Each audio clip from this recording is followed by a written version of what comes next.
دكتور عبد الولي قاسم جابو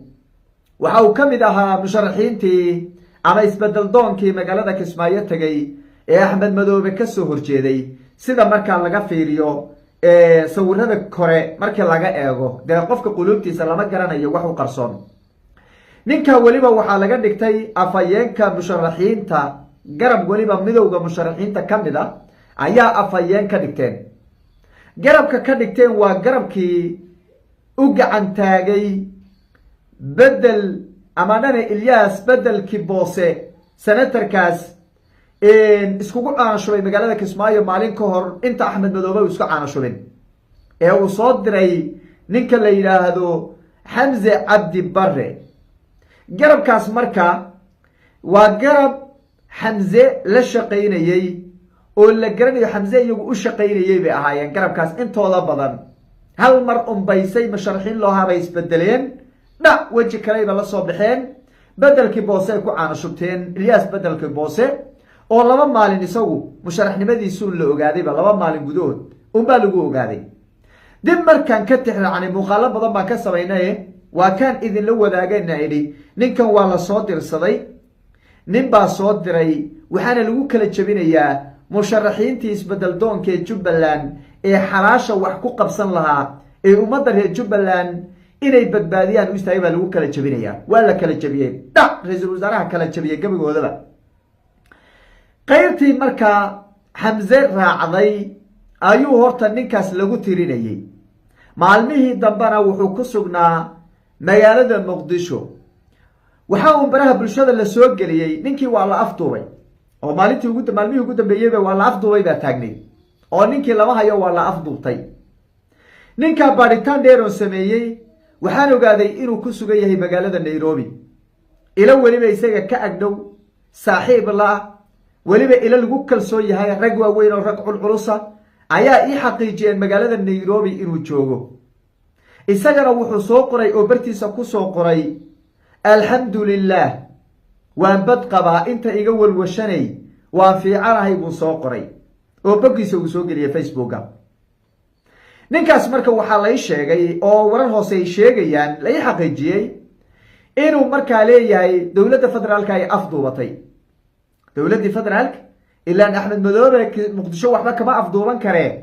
dawladda federaalka ay afduubtay marka ay afduubtayda marka wax baa lagu hoos qarinayaa oo waxa la leeyahay wararku ay sheegayaan oo waliba rag culus ay sheegeen inuu Axmed Madoobe rabo inuu ku biiro wada hadal baa u socday isaga iyo rag badan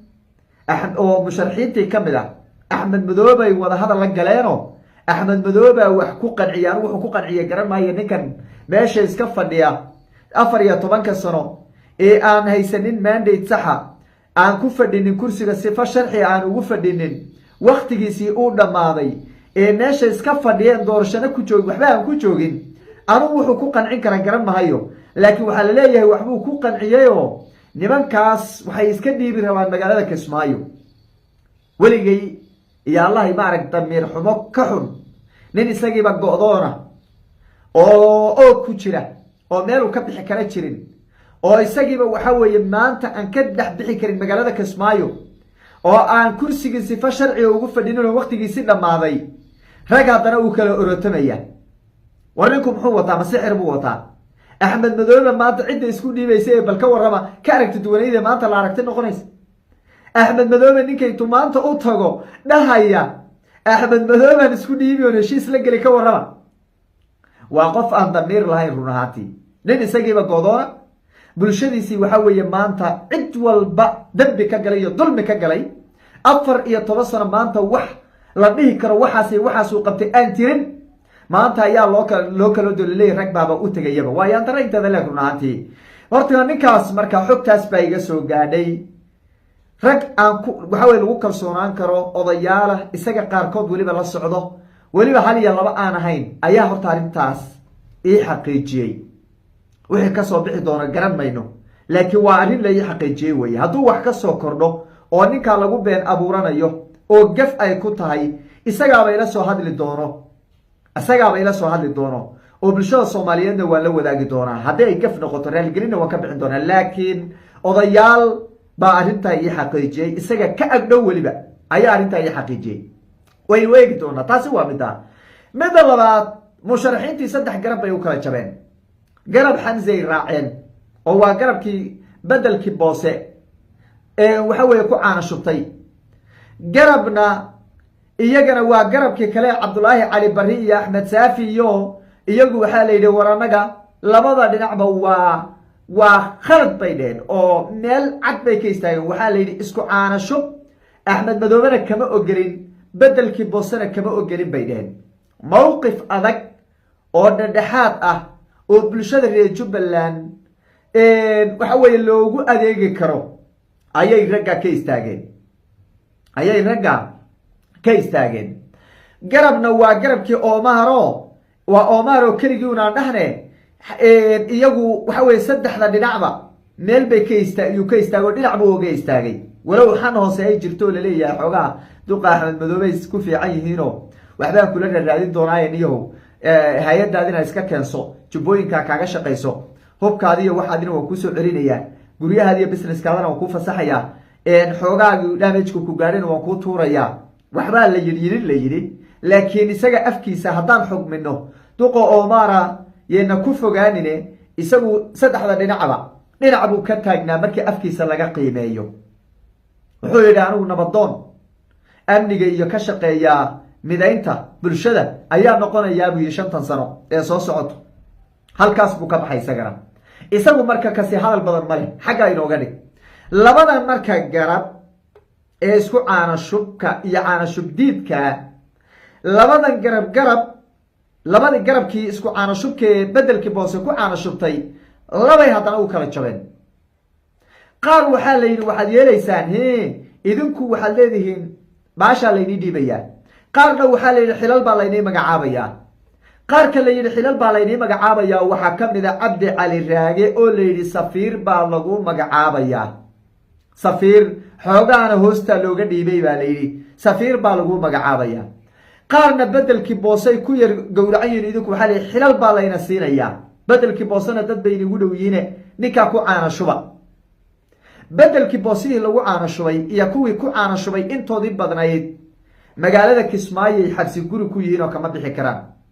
hoteelkii aganay deganaayeen kama bixi karaan inta wadee soo gashana waa la gooyey ciidan ka amar qaata axmed madoobaa lagu jaray kama soo bixi karaan ragga waa xidhan yihiin waxaa laga yaabaa inaad isweydiinayso lahayd war midowgii musharaxiinta xaggay ka baxeen midowgii musharaxiinta halkaas bay horta ka baxeen qaybna waa xidhan yihiin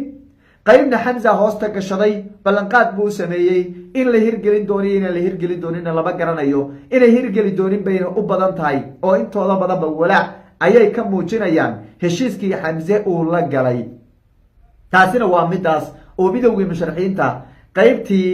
isku caana shubka ahayd ee bedelkii boose ku caana shubtay ee axmed madoobe caana shubkiisa maalin ka horreysay halkaas bay iyaguna yay ka baxeen qaybtii diiday ee ayagu yidhi war anagu isku caana shub haddaan cid ka yeelayno axmed madoobaan ka yeeli lahayn sida ninka la yidhaahdo doctor cabdulaahi cali bare doctor axmed saafi labadaasi nin iyo xulifadoodiba labada xisbi bay kala hogaaminayaan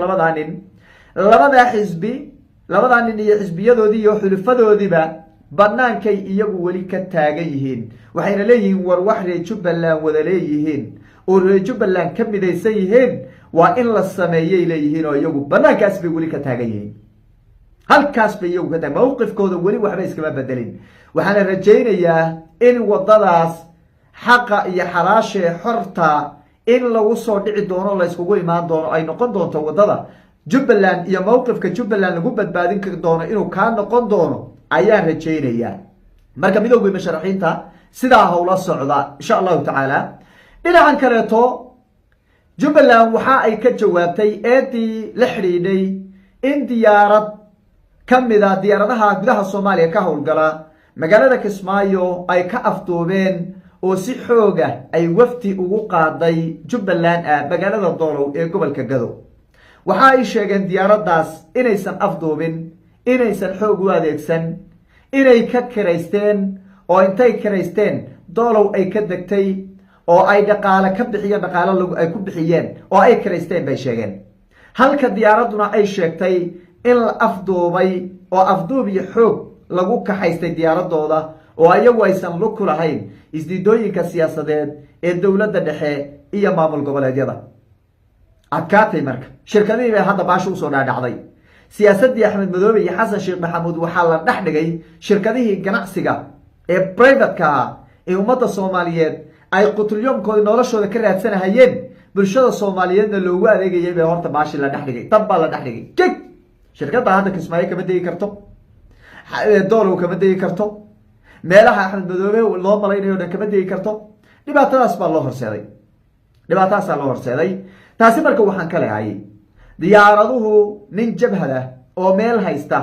oo ay meeshuu haysta kasoo degeen way ku khasban yihiin inay amarkiisa fuliyaan. dowladda federaalka marka waxaan leenahay ha laga dabciyo shirkadaha privateka ee ganacsatadu ay leedahay, cadaadiska ha laga dabciyo, cadaadiska ha laga dabciyo. sababtoo ah axmed madoobe waa nin jabhada. magaalada kismaayo amarkiisa unbaa ka shaqeeya. diyaarad iska daaye maraykan hadduu imaado, maraykan amarkayda fuliyuu leeyahay. waa nin jabhada. inuu wax dilo iyo inuu wax daayan inuu wax diluu ka jecel yahay. inuu wax dilo iyo inuu wax daayo inuu wax diluu ka jecel yahay. dhiig inuu daadiyo ka jecel yahay. 14 sano magaalada kismaayo yuu dhiig ku daadinaya axmed madoobe. bulshada rayidka qaybaheeda kala duwan uu laynaya oo amarkiisa lagu laynaya. musharaxiinta waxaa inagu daliila midowga musharaxiinta waa kuwa xirxiran. xataa iska taga hadduu dhihi lahaa ama maxkamad geyn laha caadi bay ahaan layd. waa xabsi guri, jeelkaasay ku wada jiraan. guriga kama bixi karaan. gaariga raashinka iyo qudaarta usoo adeego xagga laga baari, xagga banaanka intii lagu soo dejiya jawaano lagu soo daadinaa basoo weliba lasoo furfuray baa yaa hoteelkooda lasoo gelini. ma dhaqaaqi karaan, dhinacno iskuma dhaqaajin karaan. nin walba qolkiisa waxa weeye firaashkiisi ku angegay oo suu dhinaca ugu hayay. waxa weye aan dhahnay weliba yuu ku dhegay, aan dhahnay yuu ku dhegay firaashkiisi ku dhegay say dhinaca ugu haye. meel looma bixi karaan, meel loogama bixi karaan. waa kuwii dada ugu dhowaa, waa walaaladii, waa ilmaadeertii, waa raggii iskugu ugu dhowaa isaga weye, dad ugu dhowaa weye. ninkan noocaasa marka shirkad xamar ka soo duushay ma waxbay kadib